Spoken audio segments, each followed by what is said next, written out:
31 अक्टूबर 1875 को सरदार वल्लभ भाई पटेल का गुजरात के नाडियाद में जन्म हुआ।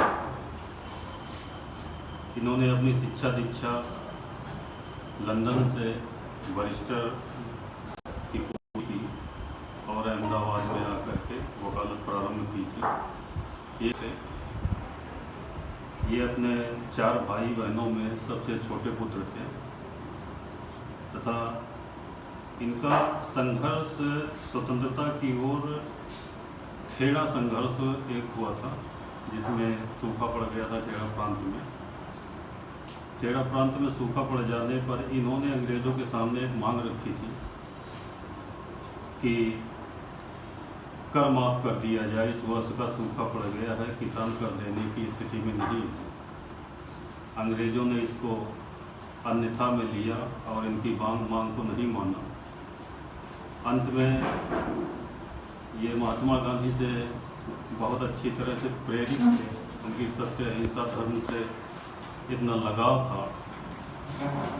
इन्होंने अन्य स्वतंत्रता संग्राम सेनानियों के साथ में महात्मा गांधी से मिले, खेड़ा का संघर्ष शुरू हुआ। अंत में अंग्रेज़ों ने हार मान करके इनकी मांग को स्वीकार किया और कर माफ़ किया गया।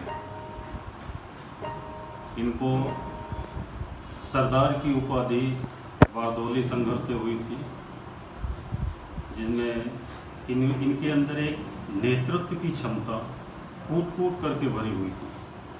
नेतृत्व की क्षमता एक ऐसी चीज़ होती है कि यदि आप किसी संघर्ष कर रहे हैं या कोई समाज का विकास करने के लिए या कह लीजिए कि किसी भी चीज़ को प्रगति में लाने के लिए कोई संघर्ष कर रहे हैं, तो उसमें नेतृत्व क्षमता पर डिपेंड करता है। नेतृत्व क्षमता इनकी ऐसी थी कि किसी भी कार्य में लगते थे तो उसको अंजाम तक पहुंचाते थे। इसी प्रकार धीरे धीरे संघर्ष चलता रहा। भारत देश आज़ाद हुआ। आज़ादी के इनका सबसे बड़ा रोल आज़ादी में जो ये था कि जो हमारे राज्य या प्रांत बिखरे हुए थे उसको एक सूत्र में पिरोने का काम किया, जो इनका बहुत बड़ा योगदान था। जब स्वतंत्रता मिली, ये हुआ कि प्रधानमंत्री किसको बनाया जाए। सारे प्रांतीय समितियां जो थी इनके पक्ष में थी, लेकिन इनके गुरु महात्मा गांधी जी को कह लीजिए, उनकी मंशा थी कि आप इसमें प्रतिभाग न करें।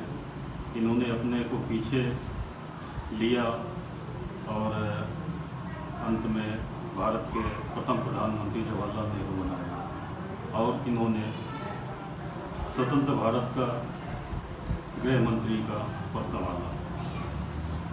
अंत में मुझे ये कहना है कि एक नेतृत्ववान क्षमतावान व्यक्तित्व वाले सरदार वल्लभ भाई पटेल थे, जिनको हम कितना भी याद करें उनकी कल्पना कर सकते हैं कि उनके अंदर कितना जोश, कितना संघर्ष थी। धन्यवाद।